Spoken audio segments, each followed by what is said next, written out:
Has it been proved that you are in fact Nicholas Rossi? Is the game up for you? The game has just started. The game is afoot. A man announces he's dying from cancer. Months later, the world is told he's dead. Tributes pour in. Friends mourn. A memorial is planned. But thousands of miles away, doctors in a hospital are treating a mysterious patient who claims to be someone else. When investigators take a closer look, they realize something shocking: the man everyone believed was dead was actually alive.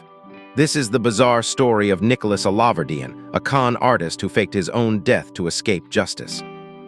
Before the scandal exploded, Nicholas Alahverdian had built a reputation as a passionate activist.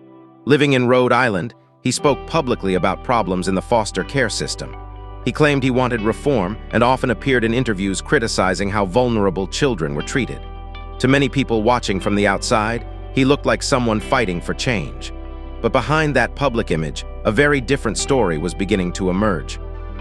People who knew him described manipulation, deception, and a pattern of troubling behavior that stretched across several states. And eventually, investigators would uncover just how serious those allegations were.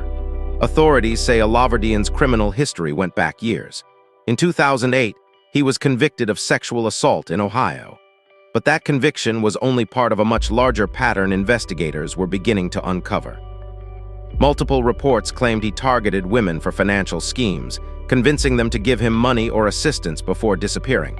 Some of the accusations also involved financial fraud against people close to him, including individuals who had once helped him.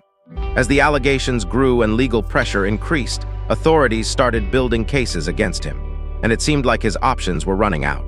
That's when he made a move no one expected. In early 2020, Alahverdian made a dramatic announcement. He claimed he had been diagnosed with non-Hodgkin lymphoma, a serious cancer. The story quickly gained sympathy from people who had followed his advocacy work. But just months later, another shocking update appeared. Reports claimed that Nicholas Alahverdian had died overseas in Switzerland. Friends and supporters were told he had passed away after battling the disease. Plans for a memorial service were even discussed back in Rhode Island. To the public, the story seemed tragic but believable. But investigators and journalists began noticing something strange. Key details about his death were missing, and slowly suspicion began to grow that the story might not be true at all. Thousands of miles away in Glasgow, doctors were treating a patient hospitalized with severe COVID-19 complications. The man claimed his name was Arthur Knight. He told hospital staff he was an Irish academic, but something didn't add up.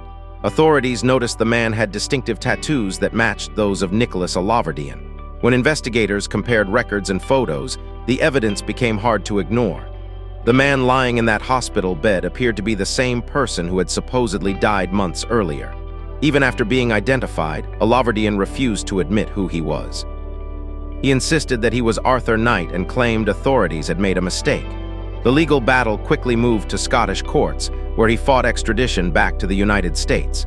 At different points during the process, he reportedly used several tactics to delay the case.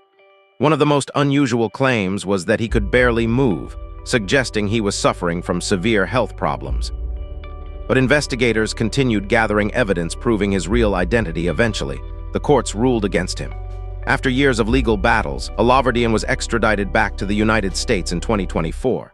He was taken to Utah, where prosecutors moved forward with serious charges. In the end, he was convicted of rape and sentenced to 5 years to life in prison. For a man who tried to escape justice by pretending to die, the plan ultimately failed. Because no matter how convincing the lie seemed, the truth eventually found him.